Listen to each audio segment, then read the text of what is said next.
18वीं लोकसभा के नतीजे आए, करीब करीब 24 घंटे हो गए हैं और जरूरी है कि कुछ आकलन कर लिया जाए। लेकिन आकलन करने से पहले एक बात जरूर कहना चाहती हूं, हिंदुस्तान ने अपने आप को बचा लिया, मेरे देश ने अपने आप को बचा लिया, मेरे देश के लोगों ने अपने आप को, अपने संविधान को, अपनी लोकतंत्र को बचा लिया। और इससे ज्यादा ओवरवेलमिंग, इससे ज्यादा भाव विभोर करने वाली बात दूसरी और कोई हो ही नहीं सकती है। कुछ चीजें शीशे की तरह साफ है। ये चुनाव नरेंद्र मोदी की निर्णायक नैतिक हार है। 63 सीटें करीब करीब बीजेपी की पिछले चुनाव के मुकाबले कम हुई हैं। ये पूरा चुनाव नरेंद्र मोदी की शक्ल पर, उनकी होर्डिंग पर, उनकी तस्वीरों पर, उनकी गारंटी पर लड़ा गया। तो जब चुनाव हारा गया तो ये नरेंद्र मोदी की हार है। और असलियत यह है कि लोगों ने रिसाउंडिंगली रिजेक्ट किया है उनको, उनकी नफरत की राजनीति को, उनकी उल की बातों को और बीजेपी को। 63 सीटें करीब करीब कम हुई हैं बीजेपी की 2019 के मुकाबले। उसके अलावा सबसे बड़ी बात यह है कि नरेंद्र मोदी की खुद की मार्जिन मात्र 1.5 लाख वोट रही जीतने की। जबरदस्त चुनाव लड़ा अजय राय जी ने, कांग्रेस के अध्यक्ष बनारस में, उत्तर प्रदेश के अध्यक्ष हैं। और यही नहीं, आसपास की सीटें, चंदौली हुआ, जौनपुर हुआ, ये सारी सीटें बीजेपी हारी। तो बनारस का बहुत कुप्रभाव भी आसपास पड़ा बीजेपी के लिए।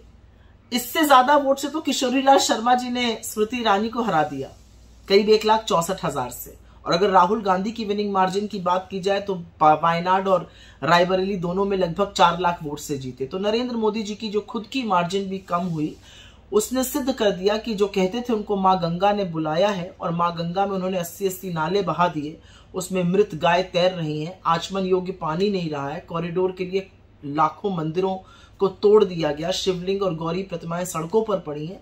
कहीं ना कहीं काशी भी उकता गया है, और देखिए कितनी जल्दी झोला उठा के वहां से जाना पड़ता है। इस चुनाव ने एक बात और सिद्ध करी कि लोगों को कोई मतलब नहीं है कि आप मुजरा, मंगलसूत्र, भैंस, टोटी, इस तरह की उलझलूल बातें करिए। आप अपने आप को परमात्मा का दूत बता दीजिए। लोगों ने यह चुनाव मुद्दों पर लड़ा है। और असलियत यह है कि राहुल गांधी ने जो बीड़ा उठाया था इस संविधान को बचाने का, हमारे सबसे पवित्र ग्रंथ को बचाने का, इस देश की आत्मा को बचाने का, उसमें उन्होंने वादा किया था, वो सफल हुए हैं। और ये बीड़ा उन्होंने भारत जोड़ो यात्रा से लेकर भारत जोड़ो न्याय यात्रा तक उठाए रखा। वो मुद्दों पर टिके रहे, लाख बातें कही गई, वो नहीं हटे, डटे रहे मुद्दों पर। और खटाखट देश की जनता उनके पीछे नामबंद हो गई। इंडिया के सारे गठबंधन के नेताओं ने एक साथ मिलकर एक स्वर में कुछ ही मुद्दे उठाए, और वो जनता के मुद्दे थे। और उसी लिए हमें बहुत बड़ी बढ़त भी हासिल हुई।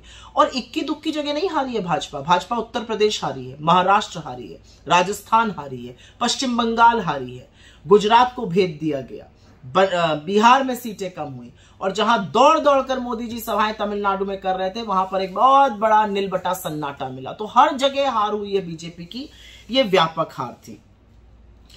नरेंद्र मोदी जी के क्षेत्र के लिए कहा जाता था वो 10 लाख से जीतेंगे, वो तो 1.5 लाख से जीते। लेकिन कांग्रेस के सांसद रकीबुल जी असम में 10 लाख वोट से जीते। वो उस समुदाय से आते हैं जिसको नरेंद्र मोदी ने घुसपैठिया कहा था।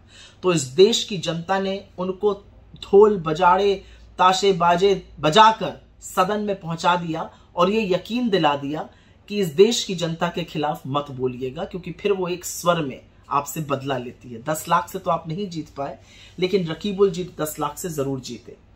मैं बात करना चाहती हूं उत्तर प्रदेश की, क्योंकि वहां तो खेला हो गया, और खेला होना ही था। दिख रहा था जब हम सड़कों पे जा रहे थे, रैली में जा रहे थे, दिख रहा था कि जनता कितनी उद्वेलित है और कितनी लामबंद होकर गठबंधन के साथ खड़ी है। सपा और कांग्रेस के गठबंधन के साथ जनता बेजोड़ तरीके से खड़ी थी। ये सच है कि उसी जनता ने जिताया। और अमेठी की बात करना चाहती हूं, किशोरीलाल शर्मा जी का जीतना एक बहुत बड़ा संदेश है, क्योंकि इस चुनाव में जनता ने कुछ बड़े संदेश दिए हैं। उसमें से एक बड़ा संदेश है, आप लखीमपुर किसान नरसंहार के मुख्य अभियुक्त को अपना मंत्री बनाए रखिएगा, कोई बात नहीं। इनफैक्ट उनके पिता को अपना मंत्री बनाए रखिएगा, कोई बात नहीं। ये जनता किसानों की मौत का और उनकी शहादत का बदला लेगी। अजय मिश्र टेनी को लखीमपुर से हराकर जनता ने इस बात का बदला लिया। आप प्रज्वल रवन्ना जैसे राक्षस के साथ खड़े रहेंगे, उसके नाम पर वोट मांगेंगे, जनता ने उसको हराकर औरतों के सम्मान का, उनकी आबरू का बदला लिया। जनता ने स्मृति ईरानी को हराकर अहंकार कांत किया, और इस पर मैं 2 मिनट बोलना चाहती हूं। और बोलना इसलिए जरूरी है क्योंकि स्मृति ईरानी जी का वजूद ही राहुल गांधी जी की बात करके है। ना वो महिलाओं पर बात करती है, ना बच्चों के कुपोषण पर बात करती है। उनकी सारी राजनीति राहुल जी को मैंने हरा दिया, राहुल जी के खिलाफ बोलने की है। अमेठी की जनता ने पता है किस दिन तय कर लिया था कि आपको हराना है?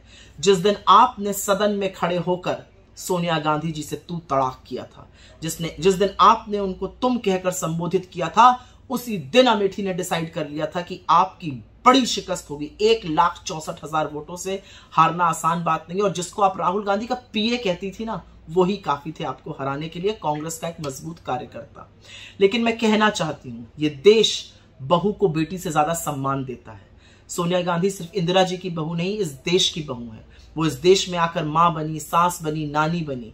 वो बहुतों के लिए मां तुल्य है। उन्होंने अपने मुकाम पर इतनी इज्जत, इतनी गरिमा, इतनी मर्यादा से जीवन निभाया हिंदुस्तान में कि उस बहू के अपमान पर आपको गहरी चोट खानी पड़ी। और एक आपने बहुत बड़ी गलती कर दी स्मृति ईरानी, आपने प्रियंका गांधी की बड़ी भद्दी नकल उतारी अमेठी में। यह आपको नहीं करना चाहिए था। पता नहीं आपको पता है कि नहीं, अमेठी प्रियंका जी को अपनी बेटी मानता है। भैया जी कहकर उनको वहां पर आम जनता संबोधित करते हैं। उनके साथ जो आपने किया, जो उनकी नकल उतारी, उसी दिन अमेठी ने डिसाइड कर लिया था कि आपको तो वहां से खदेड़ना है। इस देश ने एक और भी बहुत बड़ा संदेश दिया। इस देश ने न सिर्फ बीजेपी को अयोध्या में शिकस्त दी, पर श्रावस्ती में भी, जहां पर नृपेंद्र मिश्रा जी के पुत्र लड़ रहे थे और घूम घूम कर कहते थे मेरे पिता ने मंदिर बनवाया, वहां पर भी भाजपा को हराया। ये किसकी हार है? ये हार है उन लोगों की जिन्होंने प्रभु राम को एक छोटा सा बनाकर नरेंद्र मोदी को उनकी उंगली थाम दी। जिन लोगों ने गाने बनाए हम राम को लाए हैं। प्रभु राम जो देश ही के नहीं दुनिया के कड़-कड़ में बसते हैं, आस्था का प्रतीक है, मर्यादा का प्रतीक है, साहस का प्रतीक है, प्रेम का प्रतीक है, न्याय का प्रतीक है, उन्होंने विराट रूप धारण करके आपको हराया। क्योंकि आपको राम का पुजारी बनना चाहिए था, आप राम के व्यापारी बन गए। और कमाल की बात तो तब है कि जब हिंदू खुद अपने हक के लिए, अपने अधिकारों के लिए जागा, जब उसने महंगाई और बेरोजगारी के खिलाफ वोट डाला, तो बीजेपी की आईटी सेल वाले हिंदुओं को ही कोसने लगे। और कोसने ही नहीं लगे, इतने घृणित, इतने अपमानित शब्द कहने लगे। किसी ने तो हिंदुओं को हिजड़ा तक कह डाला।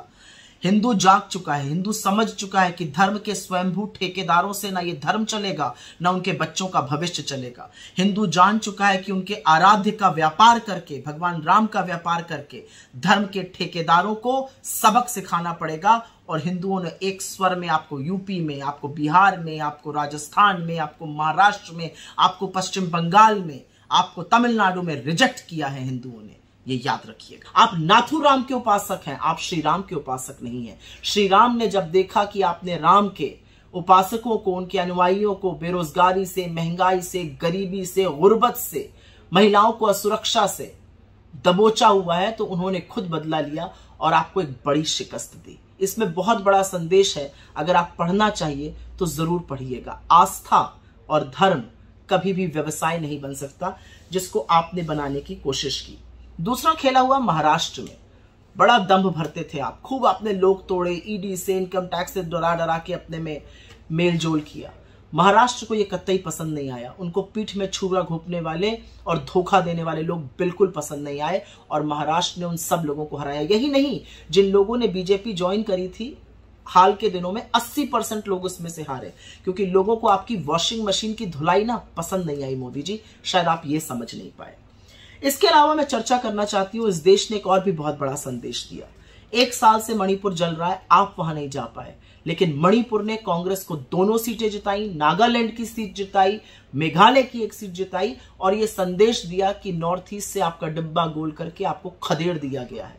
आप इस देश के एक राज्य को जलता छोड़ सकते हैं, उसके हाल पर छोड़ सकते हैं, लेकिन कांग्रेस ने नहीं छोड़ा, राहुल गांधी ने नहीं छोड़ा, और इसीलिए मणिपुर हमारे साथ लामबंद होकर खड़ा हो गया। मैं 2 बातें और कहना चाहती हूं। आपने टीवी इंटरव्यू के दौरान एक शब्द का प्रयोग किया था, कौन राहुल। आशा है याद आ गया होगा और अब याद रहेगा।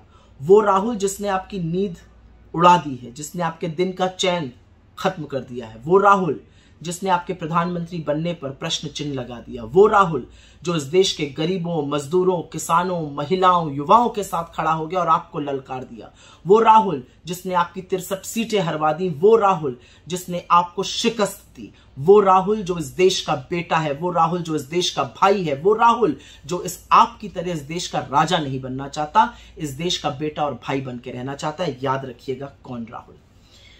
एक और बात कहने की है और यह कहनी जरूरी है, इस देश का लोकतंत्र का चौथा स्तंभ मीडिया, मुख्य धारा का मीडिया जो मलबा बन चुका है, जिस मीडिया ने अपनी विश्वसनीयता, अपनी साख, अपने लोकतंत्र के चौथे स्तंभ के रोल को गिरवी रखकर, बेचकर नरेंद्र मोदी का चरण वंदन किया, उस मीडिया की आज कोई विश्वसनीयता बची ही नहीं है।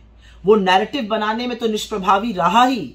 असलियत यह है कि नरेंद्र मोदी ने करीब 80-85 इंटरव्यू दिए और उस इंटरव्यू में एक में भी नैरेटिव नहीं बना पाए, बल्कि उल्टे अपनी मिट्टी पलीद करी। इंटरव्यू में प्रत्युत्तर ही नहीं पूछे गए। नरेंद्र मोदी ने कहा मैं परमात्मा का स्वरूप हूं। इंटरव्यू करने वाले उनका चेहरा देखते रहे कि शायद भगवान ही नजर आने लगे। नरेंद्र मोदी ने कहा कि क्या मैं सबको गरीब बना दूं।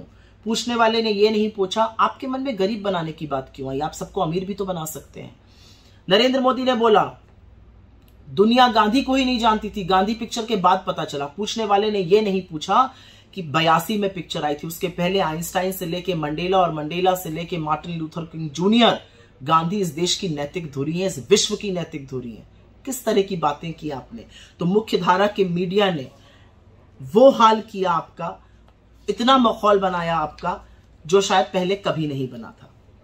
मुख्य धारा का मीडिया शेयर मार्केट पे चर्चा करता रहा, लेकिन मुख्य धारा के मीडिया ने बेरोजगारी और महंगाई पर चर्चा नहीं की। और एक दो शब्द तो मैं जरूर बोलना चाहूंगी उन लोगों के लिए जो बड़े बड़े एग्जिट पोल लाते हैं।